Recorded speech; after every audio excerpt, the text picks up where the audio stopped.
Assalamualaikum warahmatullahi wabarakatuh. Perkenalkan, nama saya Zuhratul Aini, NIM 22080600054 dari Prodi S1 Farmasi semester 5. Saya akan mempresentasikan rancangan proposal saya yang berjudul Analisis Efektivitas Pengobatan dan Resistensi Antibiotik pada Pasien Demam Tifoid Akibat Infeksi Salmonella Typhi. Latar belakang: salah satu jenis penyakit yang paling banyak terjadi di Indonesia adalah infeksi, yakni infeksi saluran pencernaan akut yang lebih dikenal dengan demam tifoid, yang biasa terjadi dan disebabkan oleh bakteri Salmonella Typhi. Selain itu, demam tifoid juga merupakan penyakit menular global yang sebagian besar menyerang negara-negara berkembang. Pemilihan terapi yang biasanya digunakan untuk penyakit demam tifoid yakni dengan menggunakan antibiotik. Antibiotik merupakan salah satu jenis obat yang sering digunakan pada infeksi yang disebabkan oleh bakteri. Evaluasi penggunaan obat EPO pada dasarnya dilakukan untuk mengidentifikasi dan menganalisis dalam hal membandingkan penggunaan obat antara suatu daerah dengan daerah lainnya. Rumusan masalah: penyakit saluran pencernaan akut yang lebih dikenal dengan demam tifoid biasanya terjadi dan disebabkan oleh infeksi bakteri Salmonella Typhi. Demam tifoid juga merupakan penyakit menular global yang sebagian besar menyerang negara berkembang. Resistensi antibiotik menyebabkan penurunan efektivitas pengobatan sehingga infeksi bakteri Salmonella Typhi menjadi lebih sulit disembuhkan. Akses terhadap jenis antibiotik tertentu mungkin terbatas, sehingga dokter terpaksa menggunakan obat yang kurang efektif. Hal ini menimbulkan ketidaksesuaian antara yang optimal dan praktik klinis yang sebenarnya. Tujuan penelitian untuk mengetahui tingkat efektivitas berbagai regimen dalam antibiotik mengobati pasien demam tifoid yang terinfeksi Salmonella Typhi. Yang kedua, untuk mengetahui prevalensi demam tifoid dan resistensi antibiotik bervariasi di berbagai wilayah geografis. Yang ketiga, untuk mengetahui perbandingan efektivitas pengobatan menggunakan antibiotik generasi terbaru dibandingkan dengan antibiotik yang lebih lama dalam pengobatan demam tifoid. Manfaat penelitian. Manfaat teoritas penelitian ini diharapkan dapat menambah wawasan masyarakat bagaimana cara pencegahan bakteri Salmonella Typhi, serta diharapkan juga sebagai sarana pengembangan ilmu pengetahuan secara teoritas khususnya di bidang kesehatan. Manfaat praktis bagi responden. Hasil penelitian ini diharapkan dapat menjadi acuan, memberikan pemahaman, dan meningkatkan masyarakat agar dapat memberikan pemahaman dan dapat membatasi dan mengontrol diri untuk selalu menjaga kebersihan lingkungan dan sekitar agar terhindar dari bakteri Salmonella Typhi. Bagi tempat penelitian, hasil penelitian ini diharapkan dapat memberikan bahan masukan untuk meningkatkan kualitas kesehatan masyarakat setempat. Tinjauan pustaka. Bakteri Salmonella Typhi, spesies Salmonella terbagi menjadi dua, yaitu Salmonella enterica dan Salmonella bongori dari keluarga Enterobacteriaceae yang biasanya menyebabkan klinis untuk manusia sendiri. Hanya Salmonella enterica, subspesies enterica, dan telah diklasifikasi menjadi lebih dari 2.006.000 sorovar. Demam tifoid. Demam tifoid adalah penyakit yang bersifat akut tetapi tetap berpotensi untuk mengancam keselamatan jiwa seseorang. Demam tifoid adalah penyakit yang disebabkan adanya infeksi dari bakteri Salmonella enterica serotype yang bisa masuk ke dalam tubuh manusia lalu menginfeksi melalui jalur fases oral. Kerangka teori berdasarkan tinjauan pustaka di atas, maka dapat disusun kerangka teori sebagai berikut. Umur, pendidikan, pengetahuan mencangkup perilaku. Terus hygiene perorangan. Yang pertama, kebiasaan mencuci tangan setelah BAB, kebiasaan mencuci tangan sebelum makan, kebiasaan makan di luar. Sanitasi lingkungan, yang pertama tersedianya sarana air bersih, tersedianya pembuangan kotoran manusia, tersedianya pembuangan sampah dan limbah rumah tangga yang mencangkup lingkungan, terus pelayanan kesehatan genetik yang mencangkup kejadian tifoid. Kerangka konspektual dan hipotesis penelitian. Kerangka konspektual dari penelitian saya itu kejadian demam tifoid mencangkup sanitasi lingkungan, di mana yang pertama tersedianya sarana air bersih, tersedianya pembuangan kotoran manusia, tersedianya pembuangan sampah dan limbah rumah tangga, tersedianya sarana tempat penyimpanan makanan yang aman. Higiene perorangan. Yang pertama, kebiasaan mencuci tangan setelah BAB, terus kebiasaan mencuci tangan sebelum makan, kebiasaan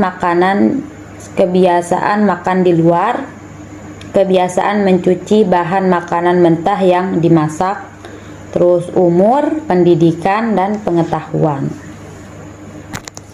Hipotesis penelitian. Hipotesis dari penelitian ini adalah adanya hubungan antara umur dengan kejadian demam tifoid di wilayah kerja Puskesmas Labuan Haji, adanya hubungan antara pendidikan dengan kejadian demam tifoid di wilayah Puskesmas Labuan Haji, adanya hubungan antara pengetahuan dengan kejadian demam tifoid di wilayah kerja Puskesmas Labuan Haji, adanya hubungan antara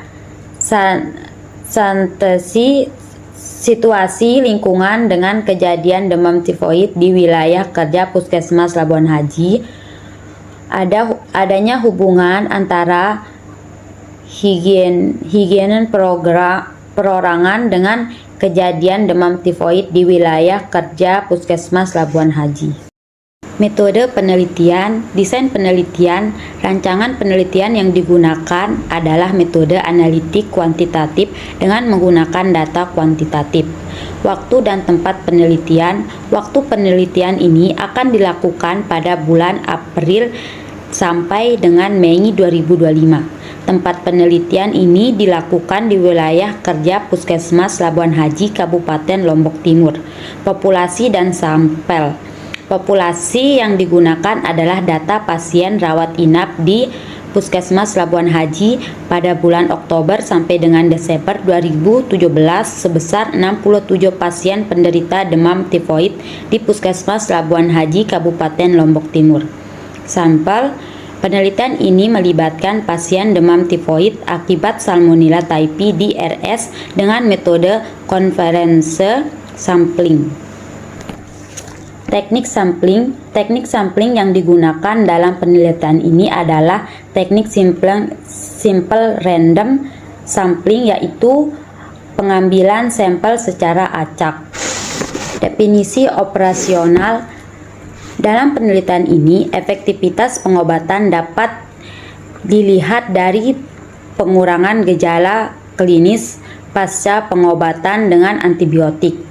Sementara resistensi antibiotik akan dievaluasi berdasarkan hasil uji sensitivitas bakteri terhadap berbagai jenis antibiotik yang digunakan untuk pengobatan demam tifoid. Alur penelitian yang pertama pendahuluan yang mencangkup latar belakang, rumusan masalah, tujuan penelitian. Yang kedua tinjauan pustaka yang mencangkup demam tifoid, antibiotik, resistensi antibiotik, penelitian terkait. Yang ketiga metode penelitian yang mencangkup desain penelitian, populasi dan sampel, variabel penelitian, pengumpulan data, dan analisis data. Yang keempat, hasil yang diharapkan, yaitu efektivitas pengobatan, identifikasi resistensi. Yang kelima, pembahasan yang mencangkup penafsiran hasil, terus perbandingan hasil, dan saran pengelolaan. Yang keenam, kesimpulan, yaitu temuan utama dan rekomendasi medis. Yang terakhir, daftar pustaka. Teknik pengumpulan data. Teknik pengumpulan data yang relevan dari penelitian ini yakni dengan menggunakan Google Chrome. Cara pengisian kuesioner ini yaitu dengan memberi tanda pada bagian jawaban yang telah disediakan. Untuk mengutamakan data dari responden yang mengkonsumsi makanan mentah di Desa Labuan Haji, Kecamatan Labuhan Haji. Instrumen penelitian. Instrumen dalam penelitian berupa kuesioner yang dimodifikasi dari penelitian sebelumnya yang diberikan kepada responden. Meliputi yang pertama instrumen uji antibiotik. Setelah berhasil mengisolasi Salmonella typhi dari sampel darah pasien yang dicurigai terinfeksi demam tifoid, dilakukan uji sensitivitas antibiotik menggunakan metode diffusion untuk menentukan keberhasilan pengobatan dengan berbagai antibiotik yang umum digunakan. Teknik analisis data membagi jenis-jenis data kuantitatif menjadi 3 jenis data, yaitu analisis univariat, analisis bivariat, dan analisis multivariat. Proses analisis data yang digunakan adalah program SPSS versi 26, akan tetapi dalam penelitian ini peneliti hanya menggunakan 2 analisis, yaitu yang pertama analisis univariat. Jenis analisis yang digunakan untuk penelitian satu variabel. Analisis ini dilakukan terhadap penelitian deskriptif dengan menggunakan statistik deskriptif. Hasil perhitungan statistik tersebut nantinya merupakan dasar dari perhitungan sebelumnya yang termasuk dalam analisis univariat. Dalam penelitian ini adalah pola konsumsi makanan mentah dan resiko terkena bakteri Salmonella typhi. Yang kedua, analisa bivariat. Jenis analisa yang digunakan untuk melihat hubungan 2 variabel. Kedua variabel tersebut merupakan variabel pokok, yaitu variabel pengaruh atau bebas dan variabel terpengaruh atau tidak bebas. Dalam penelitian ini menggunakan analisis chi-square, yaitu untuk mengetahui bakteri Salmonella typhi terhadap demam tifoid. Rencana anggaran biaya RAB dan lini masa. Uraian kegiatan itu yang pertama biaya pengumpulan data mencangkup pengembangan sampel darah dan kultur bakteri, biayanya itu 10.000, keterangan biaya pengambilan sampel pada pasien. Terus yang kedua biaya pengolahan data yang mencangkup analisis data menggunakan software statistik, biayanya itu 5.000, keterangan lisensi perangkat lunak dan tenaga analisis. Yang ketiga biaya pengobatan dan konsultasi medis yang mencangkup biaya pengobatan pasien atau mulai dari obat antibiotik, biayanya itu 20.000, keterangan pengobatan untuk pasien dengan demam tifoid. Yang keempat, biaya operasional dan administrasi yang mencakup transportasi dan akomodasi penelitian, biayanya itu 5.000. Keterangan biaya perjalanan untuk survei ke rumah sakit. Yang kelima, biaya pengawasan dan evaluasi, biayanya itu 5.000. Keterangan itu supervisi dan evaluasi kemajuan penelitian. Jadi total semuanya itu 70.000. Lini masa penelitian, tahapan yang pertama persiapan, waktunya itu bulan 1, yang kegiatan itu penyusunan proposal, penelitian, perencanaan dan pengadaan alat, persiapan alat uji dan reagen laboratorium. Yang tahapan yang kedua, pengumpulan darah dari bulan 2 sampai 4. Kegiatan itu pengambilan sampel darah dari pasien demam tifoid, kultur bakteri dan uji resistensi antibiotik. Yang tahapan yang ketiga yaitu analisis data bulan kelima. Kegiatannya itu pengolahan dan analisis data resistensi antibiotik dan efektivitas pengobatan.